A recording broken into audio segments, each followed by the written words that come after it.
Okay, hello everyone. When I say hello, I just don't mean you, I also mean everybody in cyberspace. Anywhere you are in the world, as I mentioned a number of times, I'm always very intrigued by the people listening in New Zealand, where now it's noon on Thursday of this week. So welcome, and we will be talking about the power of introverts. I want to dedicate the class is sponsored by Judith Kirk in memory of her brothers, Kalman Mordechai ben David Eliyahu, Sheva Bas Yehudit Pearl. Good. So, as a short introduction, this, I never liked the word class. I guess in my days in school, class always sounded very constricting and very, almost like a prison. We all liked when class ended. So, I was obviously a younger man, and I was working then in writing, in memorizing and writing and publishing the Lubavitcher Rebbe's talks. And the job entailed literally listening to and absorbing hours upon hours of talks delivered on Shabbat and holidays when no notes were taken and no recordings were made. So you had to use your good old mind to retain the information, and then after Shabbos and Yom Tov to write it down and publish for posterity. So there was a friend of mine that called me, his name, but we had this fast all night. I guess none of us had day jobs, you could say that. And this just continued, and more people started coming. This was all back in Brooklyn, in Crown Heights. And frankly, from 1982 till today, in 2018, is how many, 36 years? 36 years. It never stopped. This class is, anyone sitting here is a friend of a friend of a friend and a friend that you may never know. Goes back 36 years ago.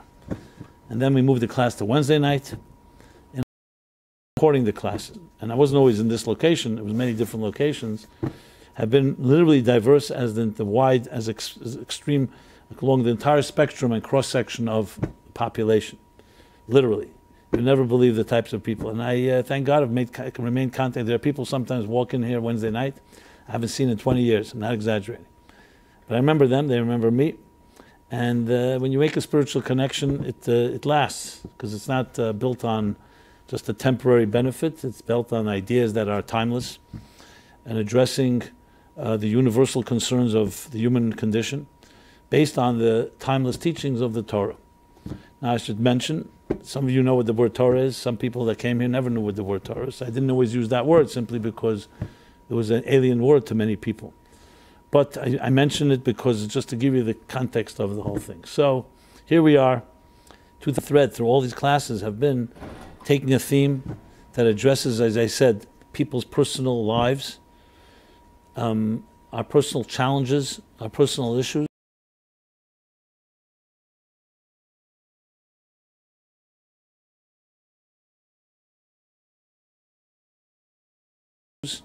and finding the wisdom, the universal wisdom of Torah that can apply itself to those ideas and challenges. Because to me, that's the greatest challenge we have today. Whether someone's Jewish and is affiliated and is observant and is connected in some way or another, even a person like that, often Judaism can be something that you do culturally. You're born into a family or a home where that was the culture. It's not necessarily a spiritual choice that you made in your life. This is what you grew up with. Not to say that's a bad thing, but often it's not necessarily something that you worked on or you chose. And therefore, many people, and I know this from personal experience and through my journeys in life, many people, for them Judaism often becomes something very mechanical. Just shutting my phone, just in case. Customs and rituals that we go through, Passover rituals, Purim rituals, Hanukkah rituals, different holidays, Shabbos, and so on.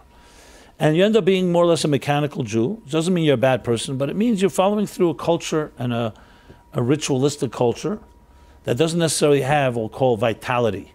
It's not necessarily passionate, exciting. So what happens with a Jew that grew up in the system in that fashion? Many things could happen. One thing could happen is that you remain that robot, and you perpetuate whatever was given to you, and you build your family, and the mechanical Judaism continues on. It's one scenario. Another scenario is you live a double life. You're a mechanical Jew on the outside, and the inside life, you do other things that are not necessarily consistent. Another option is you just leave the whole thing, because it doesn't mean anything to you. It's not relevant. You're not just going to do it by rote just because your parents did it. The top things that are most important in your life, I would say that most from Jews would not necessarily say Judaism. They may say money, they may say power, they may say bring up a good family, but not necessarily mitzvahs or even study of Torah. Some may not. If you ask how many people how many people turn, there are people who sit and listen to every word of the reading of the Torah on Shabbos. They even correct the reader of the Torah. There are people who are professionals, correctors. And they listen every word. They don't want to miss a word. And they follow every iota of a mitzvah, and every hidur, every detail. And then, if they have a psychological issue in their lives, let's say shalom bayis issue, the difficulties between husband and wife, or challenges with their children, or internal challenges, their own challenges, which is addictions, different temptations and seductions, challenges like fears, inhibitions, insecurities. This will go to therapy for. Things that people come from childhood, trauma, abuse, etc. I would want to know how many people do you think that are religious Jews that listen to every word of the Torah, open up a Torah to try to find an answer there. I don't think I could count 5 people that I know that would do that. They wouldn't know how to find an answer in the Torah. Where in the Bible are you going to find an answer? In the story of which story exactly? And even if you open up a Talmud and you find Torah Shabbat Peh, the oral Torah, and all its interpretations, you might find some inspiration, and there may be tremendous lessons.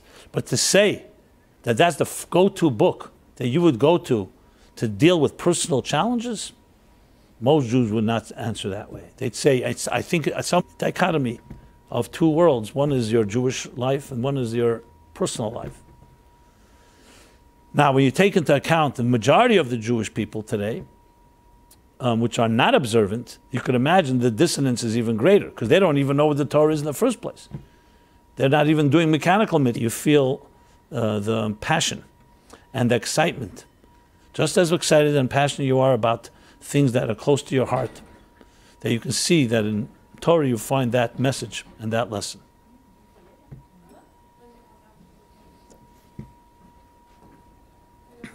Maybe one flight up.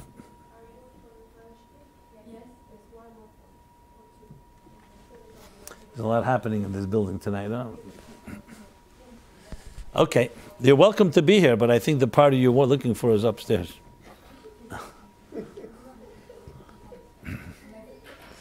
Okay. So I know this is a rather, I usually don't do this longer introduction, but I just felt I should. And that has been, there are many, many classes you can go to in Manhattan, in the city, all over the world, frankly. Classes, Bible classes, Talmud classes, halacha classes, history. What I try to focus on is this key word, which is relevance, personal relevance, because I believe, not just I believe, it makes sense, that when you find that message and you learn a lesson from Abraham, or from Isaac and Jacob, or from Sarah, Rivka, Rachel, Leah, or from Moses, or from the stories that we're reading now in the Torah chapter, and you see, wow, that has a personal message to the struggles I'm dealing with today, not just to events that happened thousands of years ago, and as I said, originate from the universal literature of Torah, which includes a very large body. However, I speak about it in a language that really anyone can understand, so it's not prohibited to someone that knows Hebrew or knows even what a parsha is or other such Jewish references. I'll just share a short story which just captures the power of that. In those early years when I gave the class, I remember, I've told the story many times, but it's always worthwhile repeating. And that is, I remember the people coming were, as I said, very secular, very spiritual, but their spirituality, they would say, came not from traditional Jewish sources, it came from things like Zen Buddhism, something called LSD, which probably none of you ever heard of. I've heard of it. Yeah, okay. You don't have to tell us more than that. No. Okay. Anyway, it was very popular, called psychedelic. No, I never took it. No? No, I saw people. Well, you didn't have the guts? What happened? Guts? That's exactly what they use to try and get you to take it. Oh. And if you really have bad karma, you'll have a bad trip. And everyone I saw screaming and yelling and in pain said they had a good trip. No, I don't touch it. I never touched it. Okay. But I have experience with people that did. Okay, so do I. I never touched it either, but I met many people that did, for good or for bad. Bottom line, my point is not so much talking about acid trips, but rather about the story that I want to share. So I realized that the people coming to the class were people who had very different background than I did. And just by sitting there with a beard and a yarmulke, it was a blacker beard then, what could be it was not neutral. I was definitely projecting a certain image, and I didn't know. I felt I was like at a disadvantage, that before I even opened my mouth, they could be judging me or stereotyping me. Schlepped them to synagogue in Yom Kippur against his will, or remind someone else of an irrelevant Hebrew school teacher that taught them hollow bar mitzvah or bat mitzvah lessons, or maybe even good memories. So I just felt I felt in that sense like not knowing who I'm speaking to. So I decided, you know what, I'm going to try an experiment to so-called to dispel the stereotypes and the preconceived notions people may have about someone that looks like me. I decided to experiment that I'm going to speak a language that is completely devoid of anything religious. No Torah, no religious words, no Hebrew words, not even the word God. And I came up with this whole language, and I said spirit, matter, form, and function. The people were like, I remember they were sitting, they were like, I had their entire attention, they were like mesmerized, I would say. Anyway, a few weeks go by, and a fellow comes over to me. He was a singer in a band called, a rock and roll band called Jay and the Americans. They were a big band in the 60s, a best-selling band. Hit a lot of hot hit singles. And he was a singer in the group. He comes over to me and says to me, are you talking about God? You know, after all these weeks, he wanted to know what I was talking about. So I said, yes, but shh, don't spoil it for the others. That's what I told him. And the experiment worked better than I ever expected, because by not using any loaded words, I was able to convey a message that they had no preconceived notions of. And we talked completely this English language of the inner meaning of it all without any labels that can be misinterpreted to others. And next, they're more serious, more intense. An extrovert is far more light-spirited. I mean, they're all interconnected. This is the usual conventional definition. I'm not saying they're even accurate definitions, but again, like I just said with language, before you talk about introvert, extrovert, you have to know what you're talking about. If I say introvert, someone may say that means something else to me. But the question that people have is, okay, so which type am I? You know, is it true that you can just say the criteria is that when you go, do you like to go to a party, or would you rather stay alone by yourself? If your friends say we're going out, would you say, you know what, take a rain check? And you don't prefer. Even if you do go to a party, you're not going to meet people, you're going more for the experience or for something else. All questions that we ask. And even if we come to an answer and say, you know what, I think I'm more interested. So we sometimes become people we're not even meant to be, or we don't even like, because of the forces of the marketplace and of economic pressures and other things. So all this comes into play in looking at yourself. Who am I and what am I like?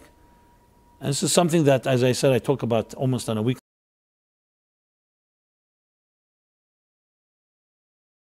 Misunderstands Introverts. I remember, like everybody I'm sure remembers, I had classmates in my class when I was a kid. I remember one particular guy was so very quiet. It would be like the classic introvert. And everybody thought, including the teacher, that he was a stupid guy. Because whenever, any time, any challenge or any... I'm saying, is this guy, what is he exactly? Now, is he an introvert? As I said, I still haven't defined even the word in a way that's acceptable to all of us. But he definitely appeared like an introvert, because he would not go out. He was not interested in parties, wasn't interested in people. It was even, in the beginning, he wouldn't even show friendship.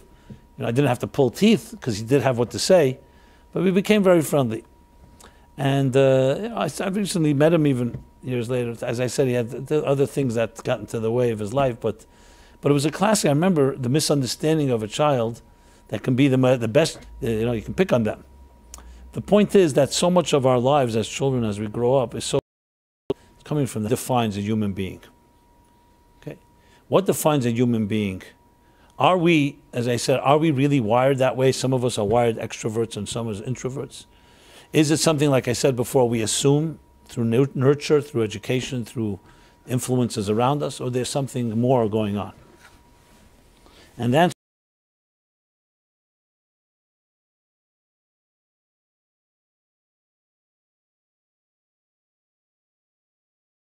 there's absolutely more going on. Because you can't answer the question, are you an introvert, extrovert, if you don't first answer a bigger question, which is, what makes us tick? Who is the human being? Before we start classifying and labeling people, you're extrovert, you're introvert, let's define who are you, what do we know for sure about a person? And here we get into a very interesting analysis. Because if you go by the terms of modern psychology, which is really around 100 years old, a little more, 110, 120 years old. Freud, Sigmund Freud, the good Jew, the good Jewish mother, is considered the father of modern psychology. Today, absolutely, there are many who have wandered, who have definitely digressed from his approach and actually adamantly disagreed with his approach. But he's still the guy to disagree. You always hear his name. He's the guy that you don't agree with. So you have, it was Jung. The matter is there are psychiatrists, there are psychologists, there are therapists and social workers, and they probably outnumber medical doctors. No one even knows the numbers, but it's that factor in life. And today it's like people are even proud. They say, here's my dentist, my doctor, my therapist.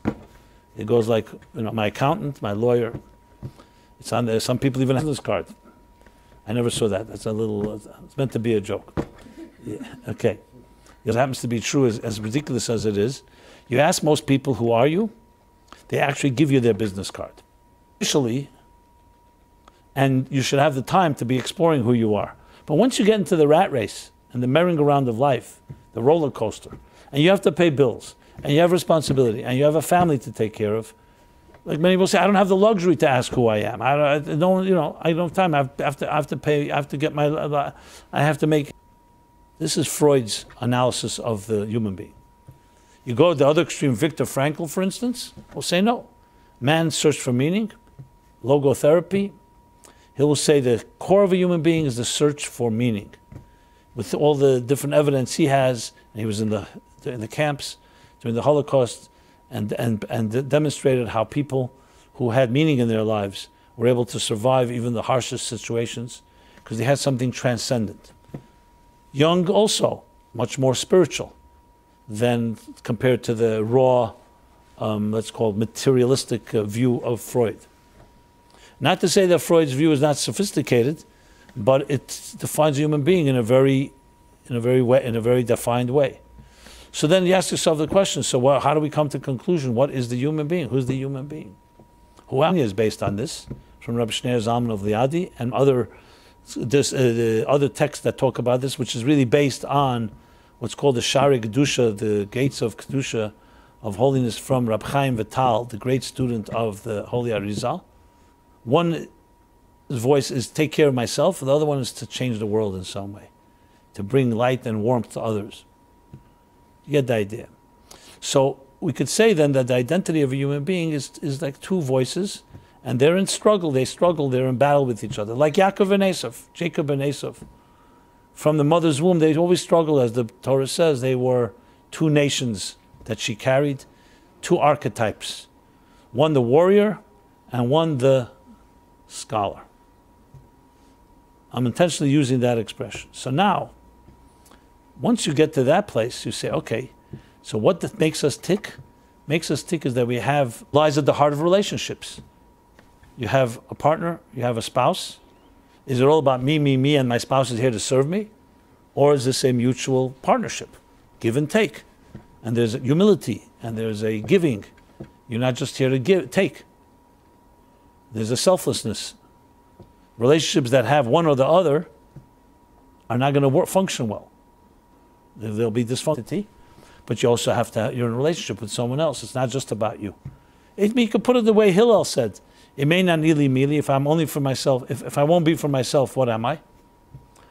And the other side of it, if I'm only for myself, what am I? So which one is it? It sounds contradictory when you first read it. But the answer is not contradictory because we need two things. We need an identity. We need an independent individual identity. That's healthy to have. But you don't have an individual identity at the expense of everything else. And the simple analogy for this is when you look around, look at everything in nature. Look at your own human healthy body. You see it all the time. Look at the human body. You have a mind, you have a heart, you have lungs, kidneys. I'm just listing a few. Millions of different pieces. Are they individuals or are they team players? The answer is both. If they're not going to do what they have to do, then you will have destruction. If they only do what they have to do and they don't interact with anything else in your body, there will also be destruction. So the best example is like a symphony, an orchestra. You can have 100 instruments, 100 musicians playing different instruments. They each know when to play comes their turn, but they also then defer to the next step. And that's what makes it beautiful. We call that harmony within diversity. So it's not singularity of one single cell or one single unit. Everyone is an individual, but every individual is aware that it complements and is complemented by the others. And yes, it sounds like a paradox, but that's the only way true healthy organisms work. This paradox of individual balanced with others.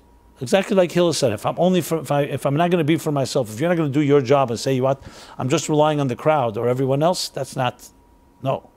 You need to do what you have to do. The mind cannot be the heart. The heart can't be the liver. On the other hand, they each defer, they each see to or yield to the others as they all interact with each other. So in essence, you really need the two souls, because even the animal soul is not a bad thing. It's fine to to take care of your own needs. We have the concept, chayecha koidmin, my life comes first. You have to take care of your own needs. You can't just be a selfless creature that doesn't think about yourself and only about others. That's not healthy either. But you can't think only about yourself. That's the point. It has to be a balance. And now let's take it to the extrovert and introvert issue. I mentioned Jacob and Esau, the twins. If you're on a surface level, it would seem that Esau is the extrovert and Yaakov is the introvert. Very simply, the verse comes that they grew up, and one was Ish Tam Yeshiv Ahalim. Jacob meant the innocent, simple, sincere one, the one that sat in the tents. He was a scholar, very introverted life. He sat with the books. The other is described, Esav, Ish Melchama Yedid Tzayid, a warrior who was a hunter. He mastered the hunt. That's a go-getter. That's a hunter. That's a warrior. If you think of it in terms of society today, you have people who are more the scholars, the introspective ones, the ones that are behind library walls, in academia. And then you have the go-getters, the aggressive business people who build things and go out there. They're the hunters. They're the warriors. Which one are you and I? The answer is we're both. We should be both. Because not one. You see, the end of the story is Jacob and Esau do work side by side. Why? Because you need to have two sides. You need to be a person who goes out to get things. You can't just sit inside your own little castle. And on the other hand, you can't just be a person who's just an extrovert. You have to have introvert. You have to have introspective time. So if you really ask someone, I should rephrase that. If you really want to define what makes a healthy person has moments when they're there with themselves, and there's times where they're interacting with others. Anyone that has one extreme or the other, something's problematic. So then the question is, are there such a thing as an introvert, extrovert, objectively? Healthy introvert, extrovert? Yes. There could be a primary, so-called a primary predisposition, that some people lean more toward the introvertive Others lean more to the extrovert. But everybody needs both. Think about it. Let's say the person who's the warrior, the person who's out there, loves to be with people, he's a social animal, party animal, loves to party. To do that 24/7, does that make sense? That person also has to be. Stay only for yourself, only an introvert, you're not going to be complete. We all need others, first of all, to complement us. Nobody is an island unto themselves. We need support. We need friends. We need companionship. I mentioned before relationships. A human being, a relationship, a marriage, is not just an optional, nice idea. It's actually a necessity. We need a companionship in this world. One of the most painful, saddest things is to be lonely. Loneliness can sometimes be worse than any disease. I mentioned a number of times when you read, for example, the book of Lamentations, Eicha. The first thing Jeremiah the prophet, the first thing he says when he witnesses the destruction of the first temple, he doesn't talk about the destruction, he doesn't talk about the deaths, he doesn't talk about the expulsion and the exile and the torture and all that. He says, Eicha Yashva Badad, alas, that she sits alone. The loneliness of Jerusalem was more painful to him than anything else. Because when a person has friends and has companions, we can get through anything. But when you feel isolated and alone, then you don't feel the strength to get through things. So the pain is pain. And there are many difficulties in life, but loneliness weakens the person's resolve. Companionship, friendship, you have others that care about you, gives you strength. So to say just introspection, just introvert, no, that cannot be the case. So the first half of Hillel's statement negates being total extrovert, which means I have to be for myself. And the second negates being a total introvert. If I'm only for myself, what will I? If I'm by myself, what will I be? So if you think of it that way, and I did a little research, I wanted to see extrovert, introvert in modern culture, and I realized that all that I just described is not even talked about. They right away easily categorize people. Okay, this is an extrovert personality. The arguments are, what defines extrovert? Some say you could be an introvert personality can sometimes look like an extrovert. Extrovert can look like an introvert. And I'm not negating the fact that there's a leaning. We all have something, and we'll get to that soon. But this idea, this nuance, which is a lot more subtle and a lot more sophisticated, is that we all have both. And you can identify when you look for it. Unfortunately, what happens in life is we're sometimes forced to be someone we're not. Like for many of us, we cease to be the introvert because we're not comfortable there.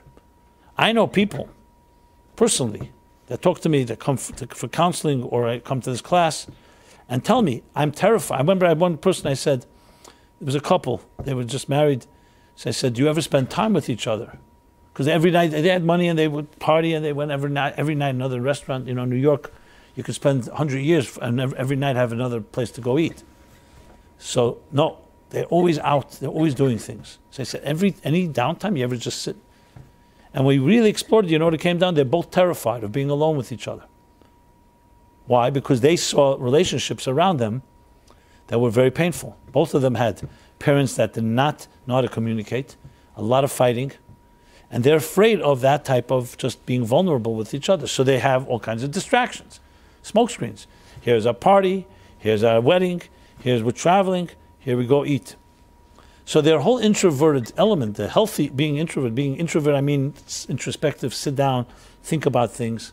They are afraid to go there. So many people hide behind their activities. I'm so busy, I don't have time for myself. Well, some people, it's not that you don't have time. You don't want to have time because you're afraid what you're going to find. And you're afraid of meeting yourself. And I mean that literally, meeting who you really are. So you have, I'm not saying this has never been said by anybody, but definitely not developed into a whole approach. Now, let's talk about leaning. Now, obviously, everything in life, if someone will say to you, are you a cerebral person or an emotional person? Do you make decisions based on emotions or based on intellect? Now, we all have our leanings. Some people are very intuitive and very emotional. They base things on their instincts. Others are very cerebral, very calculated. They won't let their emotions into play. it's not even an appropriate question, to be honest. I would never phrase that question that way. It's a good question it's a good conversation piece and maybe a good pickup line. But if you really want to think about it, the real question is not that. The question is we all have a mind and a heart. To say that one person is completely cerebral and another person is completely emotional is ridiculous. I wouldn't say ridiculous. There are people that escape there, but it's not the healthy balance. A healthy human being needs partial emotions and partial cerebral. However, you could say some people are more cerebral and less emotional, and others are more emotional and less cerebral. That's what you can say. And even that, you have to determine, is that who you really are, or that's just the tools you've developed? Because some people are great at hiding behind the mind games. I know people, they have an excuse for anything. You'll never get them anywhere because they are actually very fragile, very vulnerable, and very insecure. And how do they hide? They hide behind their mind. They can explain anything. And they can manipulate anyone with their minds. Any of you know such people? I know many such people. And if you say to them, you're just an insecure little child hiding behind a big computer, they are obviously going to give you very big reasons how you're so wrong. Obviously. And so therefore, the fact that some people use their mind a lot doesn't necessarily mean that they're more cerebral. It just means that's the tool they use to cover their tracks, to put it bluntly. Now, so how do you determine what is the healthy person and what is not? Well, firstly, if you're an honest person and you're really looking for the truth, not just to be right or not just to feel good about yourself, then you have to be open to hear some things you may not like to hear. Like a person like this that hides behind their mind, to be very honest, is going to have very difficulty in relationships. How will they ever really have a healthy marriage? They don't want to even ever be vulnerable. Never admit the mistake. Always feels the other person is a problem. And always have a good excuse with the mind. And remember, the mind is brilliant. The mind can do anything, can find an answer for anything. You can justify the killing of 6 million Jews with the mind if you're pure cerebral. Where's the room for empathy? On the other hand, many of us our emotions control us. I would see probably a majority of people that make decisions based on emotions. And that too, how do you find the balance? That's why it's critical to have a measure of humility and look for the healthy template of who you really are. And this takes I'm digressing a bit, but not completely, so I'll just mention this briefly. What is the dilemma? How can you really discover who you are as opposed to what you're doing? And I don't just mean your job, meaning the projected identity that you have versus your true identity. So you have to first identify, and I'll identify 3 factors that come into play that make a person be somebody who they're really not. In other words, you're born a certain way. Let's think of that as like freshly fallen snow. Yes, you have a genetic makeup that comes from your parents, no problem. But key factors that shape a person's life, 3 forms of subjectivity. They are, number 1, personal bias. You develop personal biases and prejudices and personal way of looking at things. So that can block you. Why? Because self-love distorts your way of thinking. You suddenly think that your way is better than everyone else's way simply because you're subjective in that fashion. So that's it's a natural self-blind spots that all of us have. We all have that biases. Again, when you recognize them. Second thing that can distort a person's identity or personality is parental influences. Attitudes your parents projected on you.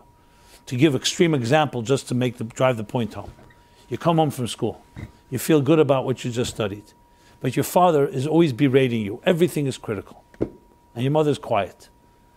And even when you're proud of what you just did, your father starts knocking you and starts saying, no, you're just a disappointment. I'm using, of course, an extreme example. This happens day after day. What do you think happens to the child? This enthusiastic, bubbly, jovial child suddenly becomes afraid because they know that father is going to criticize. And therefore starts repressing their feelings and is not so excited about things. Basically, the critical parent, is undermining and invalidating a child's natural excitement and enthusiasm. At some point, the child starts changing and adjusting to satisfy that parent. And all that natural self-confidence and self-esteem that this child deserved was robbed from it. It's not lost, but it goes what I just described. I gave us an extreme example. Some of us have it more milder. Some of us have it even worse. Abuse. So a normal child who's growing up and was going to have A healthy parents, what do? They validate, they nurture, they water, they cultivate, they reinforce the child's view and give it confidence to explore. Yes, that's beautiful. Try again. Even if the child fails, you don't just jump on the child. You help the child grow through failure, learn from your mistakes. What does that do? It infuses the child with a confidence. So parental influence is a tremendous effect of how we will adjust our personalities and maybe wander away from who we naturally are to what the environment of our parents has created. And this can go, as I said, the terrible way. It could also go in a good way. And finally, the third factor is social influences. Your friends, peer pressure, media, the things you see, the things you think will make you feel acceptable by others. And there too, you can suddenly start doing things that your natural instinct would never do, but everybody does it. So you don't want to be unpopular. You don't want to stand out as being different. So social, parental, and personal biases are three factors that play into every person's life because we all have all three. Nobody is immune. The difference between someone who grows into a healthy human being and one who doesn't is not because the person doesn't have biases, because they're aware of it. It's like I asked once a fellow who came to see me, I said to him, and he was a brilliant guy, he had an excuse for everything, like I mentioned, and I said to him, he's looking to get married, and he says nothing's working. He wants to know if there's a curse on him or something. Well, I said to him, sir, have any blind spots? I knew what he's going to answer. I was sure I knew what he was going to answer. And he answered. He says, no. He says, yes, but I know what they are. So I said, I smiled. I said, so they're blind spots, you know what they are. That's like the doctor that tells you, I'll tell you when you need a second opinion. That's not what you want. A second opinion is a second opinion. That's not tell the doctor, tell him. Because you want to make sure the doctor didn't miss something. So the doctor's going to tell you, I'll tell you when I miss something. Not really. That's not exactly how you verify facts. That's what's called circular journalism, as is being now in the headlines. That, you verify your own thing. What's your source? I'm the source. Say, but I want to have an independent source. I'll tell you when you need an independent source. You get the idea. So I smiled. He says, why are you smiling? I said, because a blind spot means it's a blind spot. Not that you know what they are. And he wouldn't admit it. He just wouldn't accept it. Fine, so good. I couldn't help him. You can't help someone that's not helping themselves. The point I'm making here is all of us have these three forms of so-called possible distortions or biases. The difference is, are you acknowledging it? If you acknowledge it, you'll do something about it. What does that mean?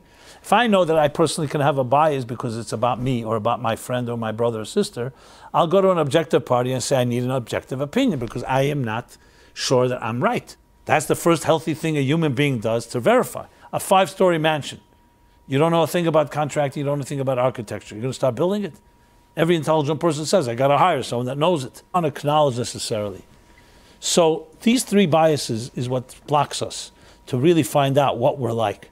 If you can get through them, then you can begin to discover the real you. The real you, independent of these three influences, will then tell you whether you're leaning to being more extrovert or more introvert. Because I can assure you that most of us are one or the other, not because that's who we naturally are.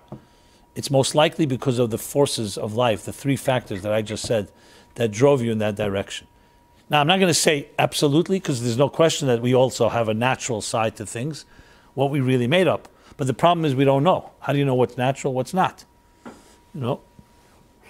So it's really coming to terms to discovering yourself and discovering these two forces inside of you and realizing that you need to have a balance. And yes, once you have the balance, you'll realize that some things you're stronger at than in others.